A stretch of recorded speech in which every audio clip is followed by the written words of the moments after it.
Satan, சாத்தானுடைய கிரியைகளை குறித்து நாம் பார்த்து கொண்டு வருகிறோம். கடந்த வாரத்தில் நாம் பார்த்தது the weakness of Satan. ஆமென். சாத்தானுடைய பலவீனம். நம்ம அவன் பலவீனமானவன்னு நம்ம நினச்சா நம்ம ஏமாந்துருவோம். ஆமென். அவன் பலவீனனை போல தெரிவான், ஆனால் அவன் பலமுள்ளவன். ஆமென். அவன் பலவீனமானவன். எந்த சூழ்நிலையில் அவன் பலவீனமானவன்? நம்ம பலமாக இருக்கும்போது அவன் பலவீனமானவன். நல்லா கவனிக்கணும். He cannot stand to be resisted. நம்ம எதிர்த்து நிற்க அவனால் என்ன செய்யாது? கூடாது, முடியாது. ஏன்னா யாக்கோப் 4:7 நாம் பார்த்தோம். ஆகையால் தேவனுக்கு கீழ்ப்படிந்திருங்கள், பிசாசுக்கு எதிர்த்து நில்லுங்கள், அப்பொழுது அவன் என்ன செய்வான்? பலவீனமாய் ஓடி போவான். ஃபேஸ் டு ஃபேஸ் உங்களை எதிர்த்து நிற்க முடியாது. நீங்கள் பலமாக இருக்கும்போது அவன் என்ன செய்கிறான்? ஆட்டோமேட்டிக்காக அவன் பலவீனமாக மாறிடுறான். அதுதான் அவங்க முன்னாடி அவனால் எதிர்த்து நிற்க முடியாது. அப்போ நமக்கு ஒரு பலன் இருக்குதுன்னா அது எதில் இருக்குன்னா தேவனுக்குள்ளே தான் இருக்குது. கொலோசியர் 3:3 சொல்லுது, நீங்கள் மரித்தீர்கள் பிகாஸ் யூ ஆர் டெட். ஆமென். உங்கள் ஜீவன் கிறிஸ்துவோடு கூட தேவனுக்குள் மறைந்து இருக்கிறது. நம்ம தேவனோடு மறைந்து அவனுக்கு எதிர்த்து நிற்கும்போது ஆமென். நீங்கள் கர்த்தர் சொல்லுகிறார் யாத்ராம புஸ்தகத்தில் 14ஆம் அதிகாரத்தில், நீங்கள் நின்று கொண்டு கர்த்தர் செய்யும் ரட்சிப்பை பாருங்கள். இன்று கண்ட எகிப்தியனை இனி என்றைக்கும் காண மாட்டீர். ஏன் நின்று கொண்டுன்னு சொன்னார்? அதுவரையிலும் அவங்க அப்படியே ட்ராவல்லே வராங்க, நடந்து கொண்டே வராங்க. 40 வருஷம் நடந்துருக்கிறாங்க. 40 வருஷம் நடந்து கொண்டே வந்துகிட்டே இருக்கிறாங்க. ஆமென். இப்போ கர்த்தர் சொல்லுகிறார் ஸ்டாண்ட் ஸ்டில். ஆமென். ஹல்லேலூயா. ஆமென்.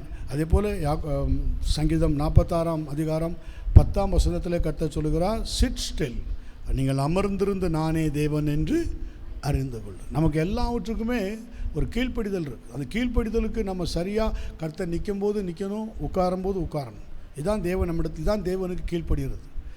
உட்கார்றதுங்கிறது எதை குறிக்குது? நிற்கிறதுங்கிறது எதை குறிக்குதுன்னா, நின்று அவர் உனக்கு செய்கிறத பார், நின்று நீ கர்த்தர் உங்களுக்கு செய்கிறத பார். அமருகிறதுங்கிறது எதை குறிக்கிறதுனா ஒரு இளைப்பாறுதல், ரெஸ்ட், ஒரு இளைப்பாறுதல். அமர்ந்திருந்து நானே தேவன் என்று அறிந்து கொள்ளுங்கள். சங்கீதம் 23 கூட அமர்ந்த தண்ணீர்கள் அண்டையில் என்னை கொண்டு போய் விடுகிறான். ஒரு அமர்ந்திருக்கிற அனுபவம், அவர் அமர்ந்து தேவனோடு அமர்ந்திருக்கிற அனுபவம். அந்த அனுபவம் தான் பிசாசுக்கு உங்களை எதிர்த்து நிற்க வைக்கும். அது நான் பார்த்தோம். இந்த நாளிலும்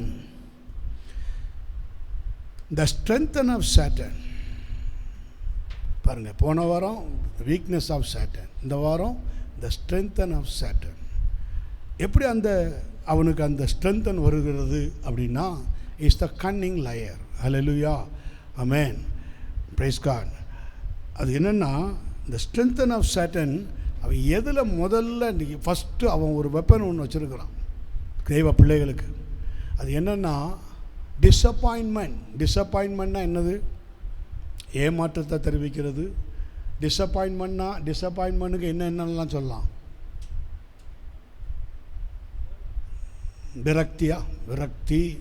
விரக்தியோடு கூட எக்ஸ்பெக்ட் பண்ணது கிடைக்காமல் போகிறது. ஏமாற்றம், அதுதான் ஷார்ட் ஃபார்மில் ஏமாற்றம், டிஸப்பாயின்மெண்ட். படித்த பிள்ளைகளுக்கு வேலை கிடைக்காத ஒரு டிஸப்பாயின்மெண்ட். சில பிள்ளைகளுக்கு ரெஸ்ட்லெஸ், விரும்பினது கிடைக்காது, ஏதோ ஒரு விதத்தில் டிஸப்பாயின்மெண்ட். அந்த டிஸப்பாயின்மெண்ட் தான் அவனுடைய ஃபஸ்ட்டு அவனுடைய ஆயுதம். அவன் எடுக்கிற முதல் ஆயுதமே டிஸப்பாயின்மெண்ட். என்னமே நிறைய பேர் பார்க்குறாங்க, என்னடா நமக்கே சொல்கிற மாதிரி இருக்க. எல்லாருக்கும் தான், இங்கே இருக்கிற எல்லாருக்கும் இந்த டிஸப்பாயின்மெண்ட் உண்டு.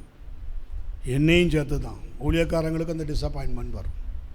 புரியுதா புரியலையா? நீங்கள் காலையில் ஃபுல் பீட்டில் என்ன சொன்னேன்?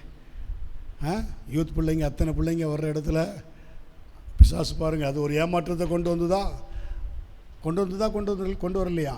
கொண்டு வந்தது. But we have hope in Christ. ரோமர் 8ஆம் அதிகாரம் 28ஆம் வசனத்தில் பாருங்கள், அன்றியும் அவருடைய தீர்மானத்தின்படியாய் அழைக்கப்பட்டவர்களாய் தேவனிடத்திலே அன்பு கூறுகிறவர்களுக்கு சகலமும் நன்மைக்கு ஏதுவாகவே நடக்கிறது என்று அறிந்திருக்கிறோம். இது என்னது? இது டிசப்பாயின்மெண்ட்டா? டிசப்பாயின்மெண்ட்டான ஒரு வார்த்தையா? ஒரு ஆத்மா டிசப்பாயின்மெண்ட்டோடு சொல்லுகிற வார்த்தையா? ஒரு தேவ பிள்ளை நீங்கள் பிசாசுனுடைய டிசப்பாயின்மெண்ட்டில் நீங்கள் மாட்டினாலும் நீங்கள் ஹோப்பாக சொல்லணும். எப்படி அது?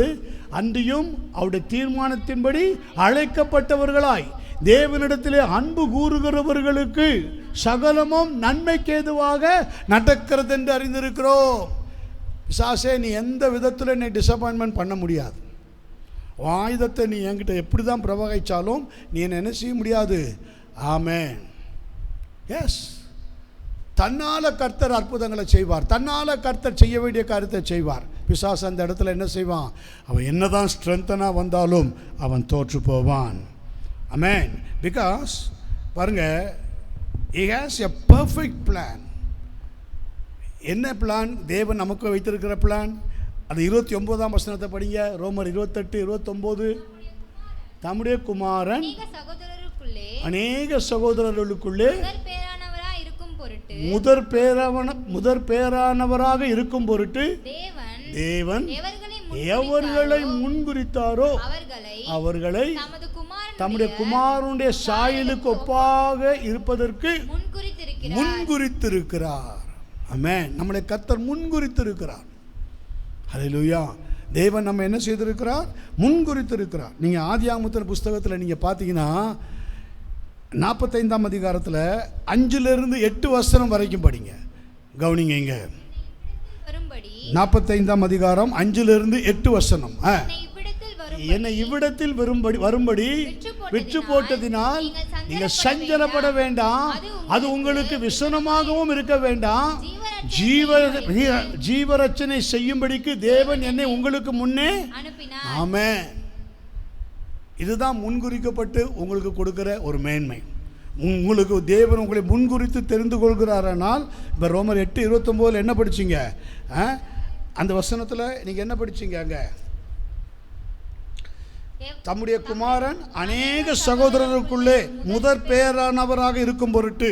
யோசேப்பு பாருங்க, அந்த சகோதரர்களுக்குள்ளே 12 சகோதரர்களுக்குள்ளே அவனை முதற் பேரானவனாக அவன் மாறணும்.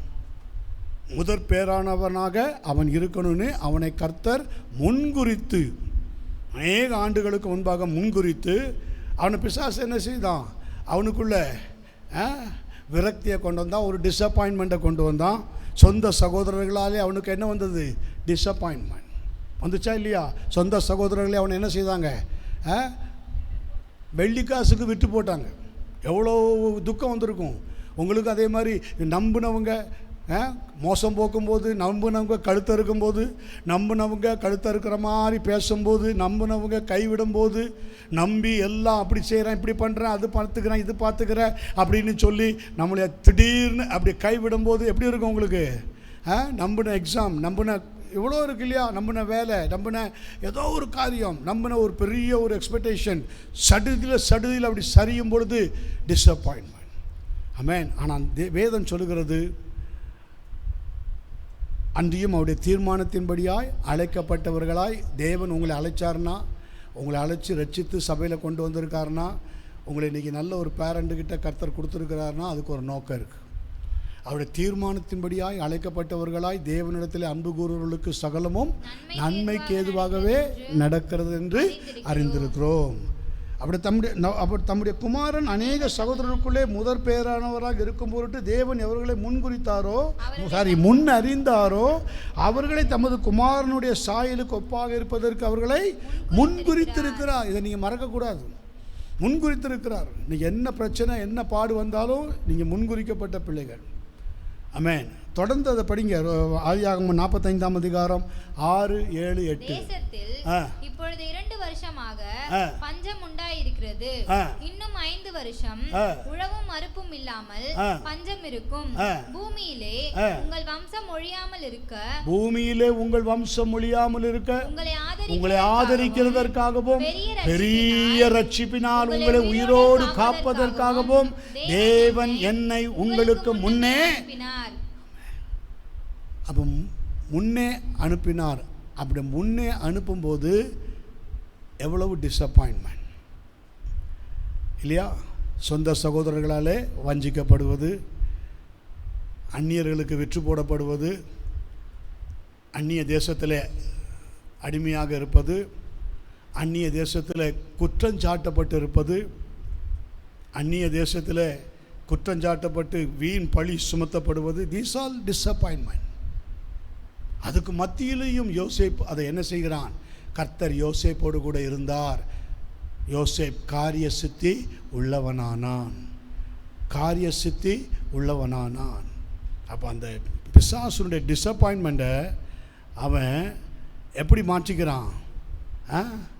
சொல்லுங்கள், எப்படி மாற்றிக்கிறான்? Most Holi faith. நீங்கள் இப்படி மாற்றணும், நீங்கள் அப்படி மாற்றிக்கணும்.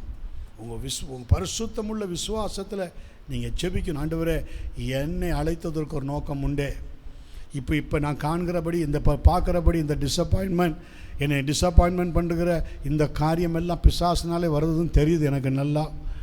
ஆனாலும் ஆண்டவரே, என்னை எந்த நோக்கமாக நீர் அழைத்து, எந்த நோக்கமாக என்னை இம்மட்டும் கரம் பிடித்து கொண்டு வந்தீரோ பாருங்கள். இப்போ யோசேப்பு தான் சொல்கிறான். அடுத்த வசனத்தை படிங்க, 8ஆம் வசனம். ஆதலால் நீங்கள் அல்ல, தேவனே என்னை இவ்விடத்திற்கு அனுப்பி என்னை பார்வோனுக்கு தகப்பனாகவும் அவர் குடும்பம் அனைத்துக்கும் கர்த்தனாகவும் எகிப்து தேசம் முழுவதுக்கும் அதிபதியாகவும் வைத்தார். அல்லேலூயா, ஆமென்.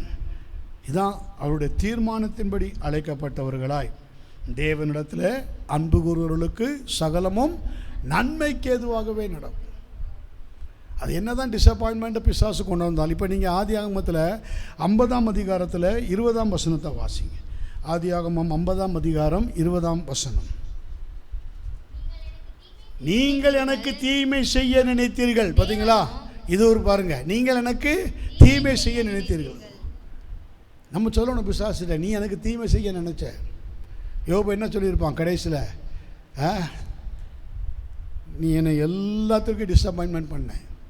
என் மனைவியை பிரித்த, என் பிள்ளைகளை பிரித்த, என் ஆஸ்தியை பிரித்த, என் அந்தஸ்தை பிரித்த, என் பிள்ளைகளெல்லாம் தேவ சமூகத்தில் நல்லா கிட்டி சேர்ந்துருந்தாங்க, அவங்கெல்லாம் தேவனை விட்டு தூரமாக்கும்படி செய்த.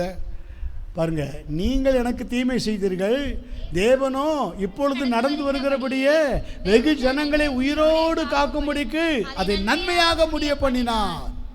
அப்போ நீங்கள் நன்மையாக உங்களுக்கு நடக்கிற எந்த காரியமும் பிசாசை டிஸப்பாயின்மெண்ட் பண்ணும். உங்களை அது பண்ணி, உங்களை அந்த தந்திரத்தில் உங்களை அது கொண்டு போகலான்னு பார்த்தா, இப்போ பாருங்கள், இந்த ஸ்டேட்மெண்ட் தானே, இதான் ஃபைனலாக அவன் சொல்கிறான் பாருங்கள் சகோதரர்களிடத்தில்.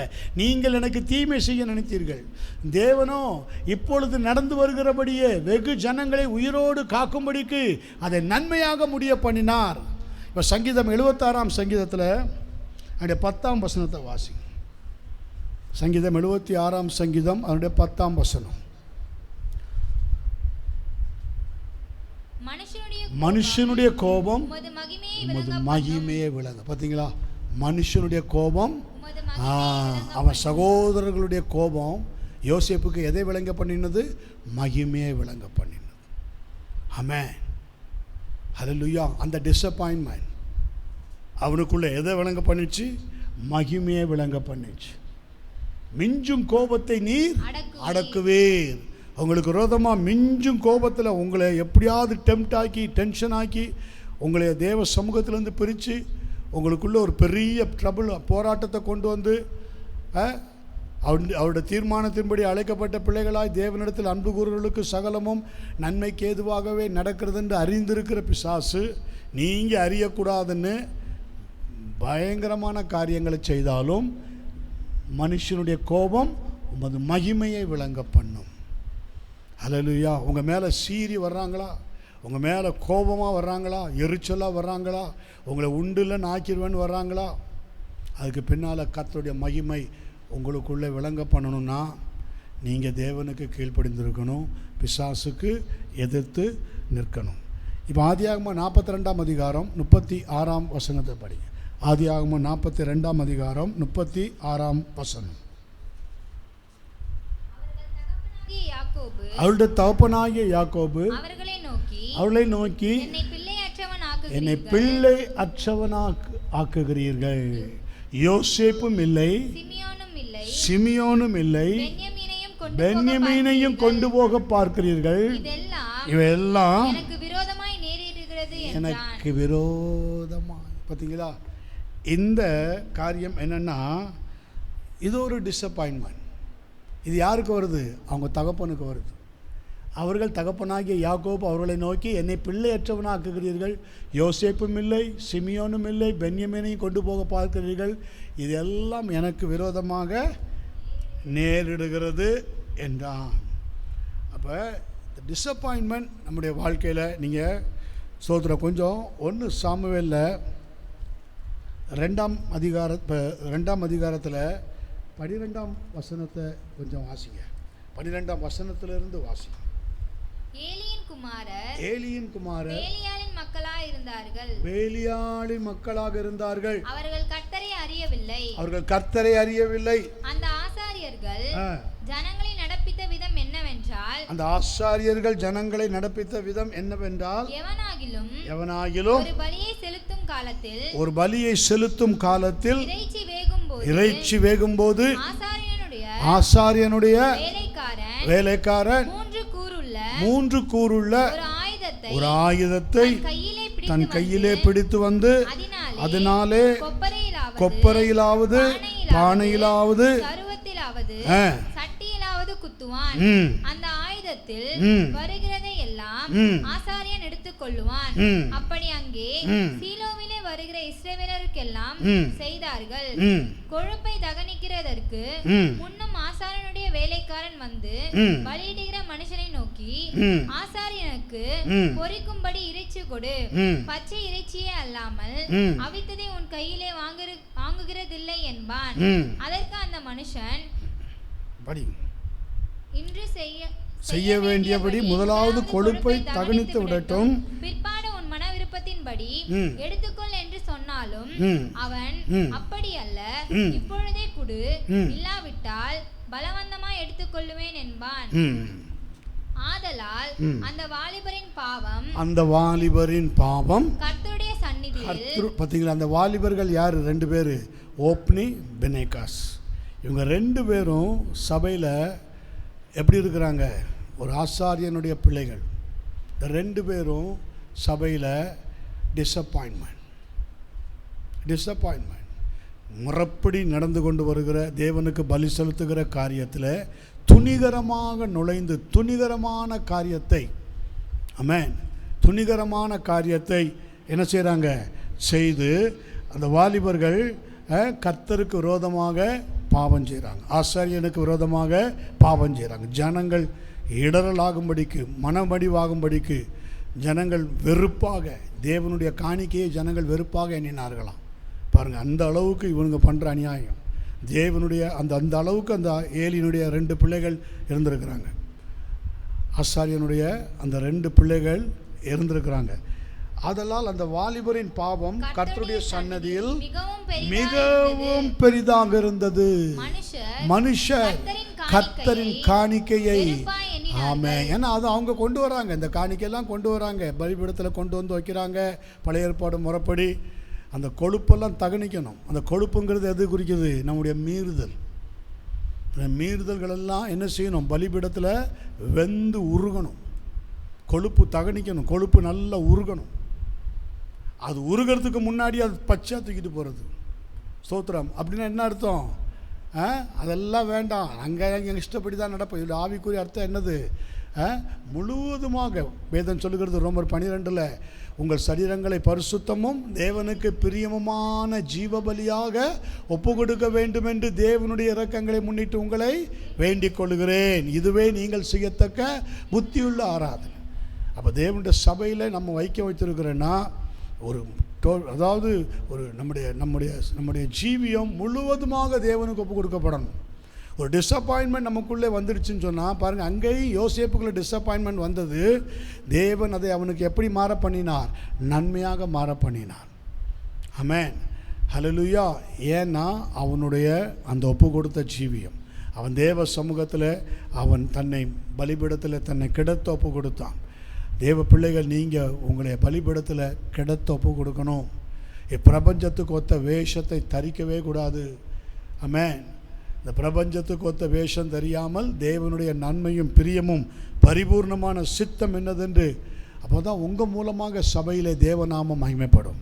இங்கே என்ன நடக்குது பார்த்தீங்களா? அதனால் அந்த வாலிபரின் பாவம் கர்த்தருடைய சன்னதியில் மிகவும் பெரிதாக இருந்தது. கர்த்தருடைய சன்னதியில் அந்த பாவம் பெரிதாக இருக்குது. இது பிசாசு அவங்கள டிஸப்பாயின்மெண்ட் பண்ணி அவங்கள பாவத்துக்கு உண்டாக்கி அந்த பாவம் தேவ சமூகத்தில் பெரியதாய் காணப்படுகிற அளவுக்கு கொண்டு போச்சு. ஏன்னா யோவான் 10ஆம் அதிகாரம் 10ஆம் வசனம் சொல்லுகிறது, திருடன் திருடவும் கொல்லவும் அழிக்கும் என்று வேறொன்றுக்கு வரான். வேற எதுவும் அவனுக்கு தெரியாது. நீங்கள் அதுக்கு இடம் கொடுத்தானா, நம்ம அவனுக்கு இடம் கொடுத்தா வேற எதுவும் அவன் நம்மக்கிட்ட என்ன செய்ய முடியாது, நன்மையை செய்ய முடியாது. ஆமென். அவன் அதுக்கு தான் அவன் வருவான், அதுக்கு தான் வருவான். ஸ்தோத்திரம். கர்த்தர் பாருங்க, தோட்டத்தை காக்கவும் பண்படுத்தவும் யாரை வைத்தார்? ஆதாமை வைத்தார். அப்படிதானா? தோட்டத்தை முதல்ல ஆதாமுக்கு கொடுத்த டியூட்டி என்னது? தோட்டத்தை காக்கவும் பண்படுத்தவும் வைக்கிறார். அடுத்தது என்னது? அப்போ அதுலேயே ஆதாம் என்ன ஆயிட்டான்? ஃபெயிலியர். அதுலேயே ஆதாம் என்ன ஆயிட்டான்? ஃபெயிலியர். வெளியிலேருந்து சர்ப்பம் எப்படி உள்ளே வந்தது? வெளியிலேருந்து பிசாசு எப்படி உள்ளே வந்தது? தோட்டத்தை கெடுக்கிற சிறு நரிகளை ஆதாமால் என்ன செய்ய முடியலை? பிடிக்க முடியலை. அதை வளர விட்டுருக்கான். அதை வளர விட்டனால தான் அது என்னாச்சு? எளிதில் அவனை வஞ்சித்தெடுத்து. சோத்திரம். அப்போது அதனால் அந்த வாலிபரின் பாவம் கர்த்தருடைய சன்னதியில் மிகவும் பெரிதாக இருந்தது. மனுஷர் கர்த்தரின் காணிக்கையை வெறுப்பாய் எண்ணினார். சபைக்கு வர்றதே வெறுப்பாய். ஸோ த டிஸப்பாயின்மெண்ட், உங்கள் மூலமாக ஒரு டிஸப்பாயின்மெண்ட்டை பிசாசு கொண்டு வந்து, நல்லா கவனிக்கணும். இப்போ நம்ம சபையில் இந்த யூத்துங்கிறது நான் பெருமைக்கு சொல்லலை, நல்ல கர்த்தர் உங்களெல்லாம் நல்லா ஒரு பலப்படுத்தி நான் நல்லா பார்க்குறேன். சில பலவீனங்கள் உங்களோட போராடுது, அது எனக்கு தெரியுது. இந்த வயதெல்லாம் கடந்து தான் நானும் வந்திருக்கிறேன். சரியா? தாவீது சொன்னது போல் அக்கிரம விஷயங்கள் மிஞ்சி என் மேலே வல்லமை கொள்ளும், மிஞ்சி உங்கள் மேலே வல்லமை கொள்ளும். ஆனாலும் கூட தேவன் உங்களை அழைப்பு அவருடைய தீர்மானத்தின்படி கர்த்தர் உங்களை அழைத்திருக்கிறார். ஸோ இந்த டிஸப்பாயின்மெண்ட்டுக்கு மட்டும் நீங்கள் ரொம்ப ஜாக்கிரதையாக இருக்கும். இந்த ஓப்பனிங் பெனெகாஸ்டை டிஸப்பாயின்ட் பண்ணது என்னது? டெவில், பிசாசு. அது அப்படியே போய் அவங்க போகிற சபையில் அவங்க வாசனையை கெடுத்துருச்சு, அவங்க தகப்பன் வாசனையை கெடுத்துருச்சு. இந்த 2 பேரால் அவன் தகப்பன் ஊழியமே போச்சு. ஆமாம், அவன் ஊழியமே அப்படியே ஃபெயிலியர் ஆகி போச்சு. Praise God. அதுக்கு இந்த 2 பிள்ளைகளை தான் பிசாசு பயன்படுத்தினான். அதே போல் நீங்கள் பார்க்கலாம். இன்னொன்று என்ன தெரியுமா? டிஸப்பாயின்மெண்ட்டில் ஃபெயிலியரை கொண்டு வருவான். இன்றைக்கி அநேகரோட வாழ்க்கையில் ஃபெயிலியர். என்னமோ பெருசாக குடிமூழ்கி போன மாதிரி, என்னமோ ஒரு கப்பலே கவுந்துட்ட மாதிரி, உட்காந்து பார்த்தா ஒன்றுமே இருக்காது. ஆமென். ஆனால் இந்த ஃபெயிலியரையும் நம்ம என்னதான் எடுக்க முடியாது? சாதாரணமாக எடுக்க முடியாது. எப்படி கேளுங்க? 2 சாமுவேலில் நீங்கள் அதே 2 சாமுவேல், இப்போ 2 சாமுவேல் 2ஆம் அதிகாரத்தில் 17ஆம் அதிகாரத்தில் 23ஆம் வசனத்தை வாசி. 2 சாமுவேல் 17:23. தம்பி, 2 சாமுவேல் 17:23. எஸ். அகிதோப்பேல் தன் யோசனையின்படி நடக்கவில்லை என்று கண்டபோது, நல்லா கவனிக்கணும். இந்த அகிதோப்பேல் யாருன்னா, அவன் ஒரு தாவீதுக்கும் அட்வைசர், இன்னொன்று யாருக்கு அட்வைசர்? அப்சலோமுக்கும் அட்வைசர். உங்களுக்கு இப்படிலாம் கூட டிஸப்பாயின்ட் பண்ணி பிசாசு சில காரியத்தை செய்யும். உங்களுக்கு சில பேர் அட்வைசராக கொண்டு வரும், வெல்விஷராக கொண்டு வரும். உங்கள் மேலே ரொம்ப கவனம் எடுத்து உங்களுக்கு ரொம்ப அட்வைஸ் பண்ணி உங்களுக்கு ரொம்ப கேர் எடுத்து பண்ணுற மாதிரி சில அட்வைஸரை, சில வெல்விஷரை பிசாசு கொண்டு வரும். ரொம்ப கவனமாக இருக்கணும். இந்த அகிதோப்பேல் அப்படி தான். இவனுடைய ஆலோசனை தாவீதுக்கு எப்படி இருந்ததுதான்? ஒரு காலத்தில் தேவ வாக்காக இருந்துதான். அவன் சொன்னான் அப்படியே நடக்கும். அவன் என்ன சொன்னாலும் நடக்கும். தாவீதுக்கு சொல்லுவான், இன்றைக்கி இங்கே போய் யுத்தம் பண்ணு, இப்படி பண்ணா அப்படியே நடக்கும். அப்போ தாவீதுக்கு அவனுடைய வாக்கு எப்படி இருந்தது? தேவ வாக்காக இருந்தது. ஒவ்வொரு நேரமும் அதுமாரி உங்களுக்கு சில ஃப்ரெண்ட்ஸஸ் இருப்பாங்க. டிஸப்பாயின்மெண்ட் பண்ணுறதுக்கு பிசாசு அவங்க மூலமாக வரும். நல்லா கவனிக்கணும். அந்த இந்த அகிதோப்பேல் மாதிரி சில நண்பர்கள் உங்களுக்கு வருவாங்க. அவங்க சொல்கிறதெல்லாம் உங்களுக்கு கரெக்டாக இருக்கும், அவங்க சொல்கிறதெல்லாம் உங்களுக்கு சரியாக இருக்கிற மாதிரி இருக்கும். ஆனால் பாருங்கள், இங்கே இவன் தாவீதுக்கும் அப்படி சொன்னான். தாவீதினுடைய மகன் அப்சலோம்னு ஒரு மகன், அவன் தாவீதை விட்டு பிரிந்து அவனை பிசாசு தாவீதுக்கு விரோதமாக எழுப்பினது. தாவீதுக்கு விரோதமாக எழுப்பின உடனே இப்போ என்ன செஞ்சிட்டான் தெரியுமா? அங்கேயும் போய் ஆலோசனை சொன்னான். யாருக்கு? அப்சலோமுக்கு. அப்சலோமுக்கு போய் என்ன சொல்லுவான்? தகப்பனை ஈஸியாக ஜெயிச்சிடலாம், அதெல்லாம் ஒன்றும் இல்லை, நான் சொல்கிறபடி நீ நட, அவர் ஈஸியாக. இங்கே வந்து என்ன சொல்லுவான்? இப்படி சொல்லுவான். புரியுதா உங்களுக்கு? ஆமென். டிஸப்பாயின்மெண்ட், ஏமாற்றத்தை வருவிக்கிறது, அதாவது விரக்தியை பண்ணுறது, உங்கள் நிலகுலையை செய்ய வைக்கிற ஆயுதம் அது. ஆமென். எப்படி அந்த ஓப்னி பினேகாஸ் 2 பேரும் இருந்தாங்க பாருங்கள், அதே மாதிரி தான் ஏறக்குறைய. பாருங்கள் என்ன நடந்தது. தன் யோசனையின்படி நடக்கவில்லை என்று கண்டபோது, ஒரு நேரத்தில் அவனுடைய யோசனையின்படி நடக்கலை, ஒரு யோசனையின்படி அது வாய்க்கலை. கர்த்தர் அந்த யோசனையை, அகிதோப்பேலின் ஆலோசனையை என்ன செய்துட்டாரு? தாவீது அப்படி ஜெபிச்சான். ஆண்டவரே, இந்த அகிதோப்பேலின் ஆலோசனையை இப்படி 2 இடத்துலையும் சிண்டு முடிச்சுட்டு அலையிறான். இவன் ஆலோசனையை பைத்தியமாக்கி போடும். எப்படி வாக்கி போடும்? பைத்தியமாக்கி போடும். புரியுதா? இந்த அகிதோப்பேலின் ஆலோசனையை எப்படி ஆக்கி போடும்? பைத்தியமாக்கி போடும் ஜெபிச்சான். அது அப்படியே நடந்துச்சு. அகிதோப்பேல் தன் யோசனையின்படி நடக்கவில்லை. என்னடா பெரிய பாவம் பண்ணிட்ட? யோசனை சொன்ன, யோசனையின்படி நடக்கலை. அகிதோப்பேலுக்குள்ளே பாருங்கள், திருடன் திருடவும் கொல்லவும் அழிக்கவும், ஹெவி டிஸப்பாயின்மெண்ட். நீ சொன்னபடி நடக்கலை, யூ ஃபெயிலியர். நீ நாளைக்கு எப்படி எல்லார் முகத்திலையும் முழிப்ப? நீ நாளைக்கு பார்த்தீங்களா? This is devil's cunning. Amen. The strength of Satan. சும்மா நினைக்காதீங்க, உங்கள் போக்கிலே போய் உங்களை பிடிப்பான். உங்களுக்கு இருக்கிற டேலண்ட்டை வச்சே உங்களை அடிப்பான். உங்களுக்கு இருக்கிற டேலண்ட்டை வச்சே அப்படி இப்படி இப்படி. ஏன்னா அவனுடைய நேச்சர் அப்படி தான். ஆமென். அபிஷேகம் பண்ணப்பட்ட கேரூப், காப்பாற்றுகிறதற்காக அபிஷேகம் பண்ணப்பட்ட கேரூப். ஆனாலும் சிங்காசனத்துக்கு நிகராக நான் வானத்துக்கு ஏறுவேன், உன்னதமானவருடைய அந்த வாசிங்க, அதை ஏசியா 14ஆம் அதிகாரம் அவருடைய 12ஆம் வசனத்தை வாசிங்க, சீக்கிரம் வாசிங்க. ஏசியா 14ஆம் அதிகாரம் அவருடைய 12ஆம் வசனத்திலிருந்து வாசிங்க. அதிகாலையின் மகனாகிய விடிவெள்ளியே, நீ வானத்திலிருந்து விழுந்தாயே, ஜாதிகளை ஈனப்படுத்தினவனே, நீ தரையிலே வெட்டப்பட்டாயே, நான் வானத்துக்கு ஏறுவேன், தேவனுடைய நட்சத்திரங்களுக்கு மேலாக என் சிங்காசனத்தை உயர்த்துவேன், வடபுறங்களில் உள்ள ஆராதனை கூட்டத்தின் பர்வதத்திலே வீற்றிருப்பேன் என்றும், மேகங்களுக்கு மேலாக உன்னதங்களில் ஏறுவேன், உன்னதமானோருக்கு ஒப்பாவேன் என்றும் நீ உன் இருதயத்திலே சொன்னாயே. பார்த்தீங்களா? எங்க சொன்னா? இருதயத்தில் சொன்னான். அவன் இருதயத்தில் தான் சொன்னான், யார்கிட்டையும் போய் சொல்லலை. அவன் இருதயத்தில் தான் சொன்னான். ரொம்ப கேர்ஃபுல்லாக இருக்கணும். உங்கள் இருதயத்தில் உங்களுக்குள்ளேயே அந்த டிஸப்பாயின்மெண்ட்டை பிசாசு கொண்டு வர முடியும். ப்ரைடு. நீ இவ்வளோ நாளாக இருக்கிய, உனக்கு ஒரு மதிப்பு இருக்கா? உனக்கு ஒரு கௌரவம் இருக்கா? உனக்கு ஒரு கனம் இருக்கா? உனக்கு எங்கேயாவது உன்னை எங்கேயாவது உன்னைய இப்படியெல்லாம் பிசாசு செய்யும். கேர்ஃபுல்லாக இருக்கணும். நீங்கள் கேர்ஃபுல்லாக இருக்கணும். உன்னை எங்கேயாவது உனக்குரிய கணத்தை கொடுக்குறாங்களா? உனக்குரிய அந்த இதை கொடுக்குறாங்களா? கொடுத்து உன்னை உயர்த்துறாங்களா? நீ இப்படியே தானே இருக்கிற. கேர்ஃபுல். இது டெவில் பிளான். பாருங்க, அவன் இருதயத்தில் சொன்னாயே, வாசிங்க, ஆனாலும் நீ அகாதமான பாதாளத்திலே தள்ளுண்டு போனாய். உன்னை காண்கிறவர்கள் உன்னை உற்று பார்த்து உன்னை குறித்து சிந்தித்து, இவன்தானா பூமியை தத்தளிக்கவும் ராஜ்யங்களை அதிரவும் செய்து உலகத்தை வனாந்தரமாக்கி அதன் நகரங்களை அழித்து சிறைப்பட்டவர்களை தங்கள் வீடுகளுக்கு போக விடாமல் இருந்தவன். தங்கள் வீடுனா பரலோகம், அங்கே போக விடாமல் ஆக்கி இழுக்கிறது. இவன் எங்கே விழுந்தானோ அங்கேயே அவங்களும் விழணும். எங்கே விழுந்தான்? In beginning God created heaven and earth. ஆதியாகமத்தில் பார்க்குறீங்க.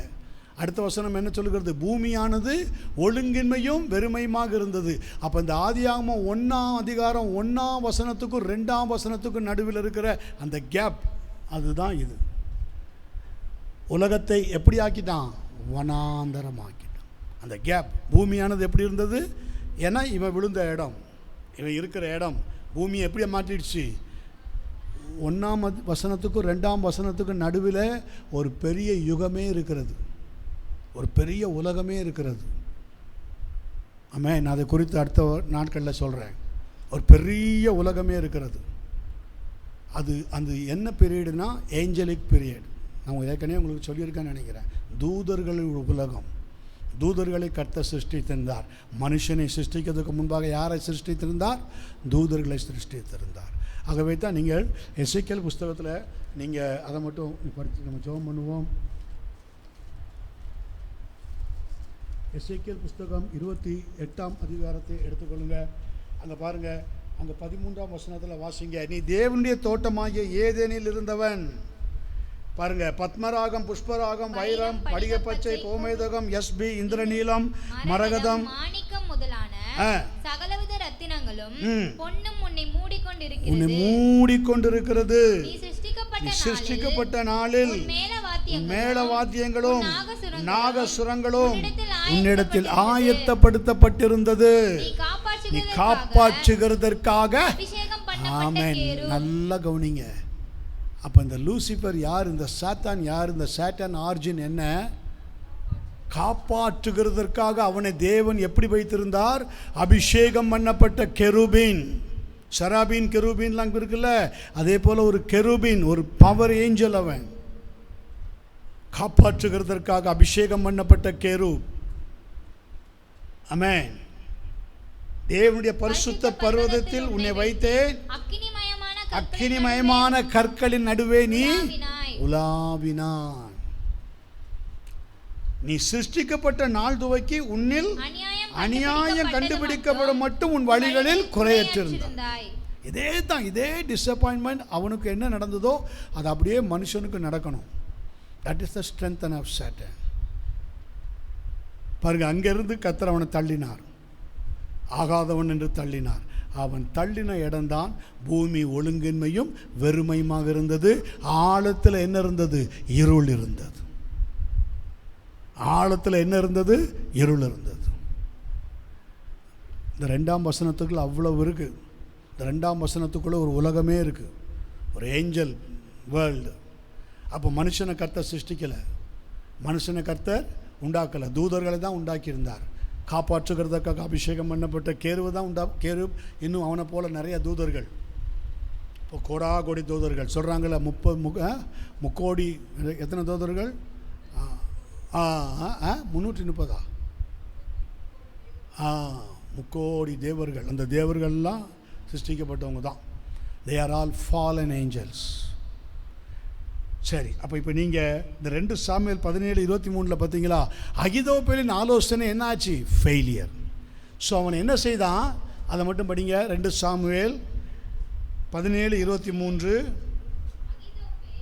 தன் யோசனையின்படி நடக்கவில்லை என்று கண்டபோது தன் கழுதையின் மேல் சேனம் வைத்து ஏறி தன் ஊரில் இருக்கிற தன் வீட்டுக்கு போய் தன் வீட்டு காரியங்களை ஒழுங்குபடுத்தி நான்கு கொண்டு செத்தான். ஹல்லேலூயா.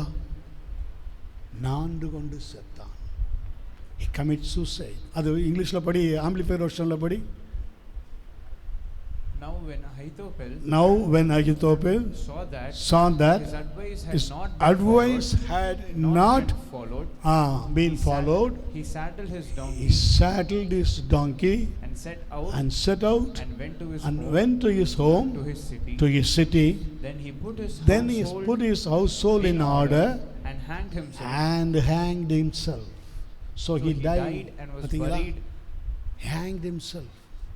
திருடன் திருடவும் கொல்லவும் அழிக்கவும் அன்றி வேறொன்றுக்கும் வரான். The same disappointment spirit உங்களுக்குள்ளே வந்துருச்சுன்னா hanged himself. நீ எதுக்கு இருக்க? பிசாசு கேட்கும், இவ்வளவு நடந்து போச்சு, நீ இன்னும் இருக்கணுமா? உனக்கு எவ்வளோ அவமானம், உன்னை எப்படியெல்லாம் உன்னைய பேசிட்டாங்க, உன்னை எப்படியெல்லாம் நீ என்னெல்லாம் கனவு கண்டிருந்த, கோட்டை கட்டியிருந்த. Hallelujah. It's a devil. Amen. இயேசு உனக்கு ஜீவனை கொடுத்து உன் ஜீவன் பரிபூர்ணப்பட வந்திருக்கிறார். தெய்வ பிள்ளையே, தேவனுக்கு கீழ்ப்படி.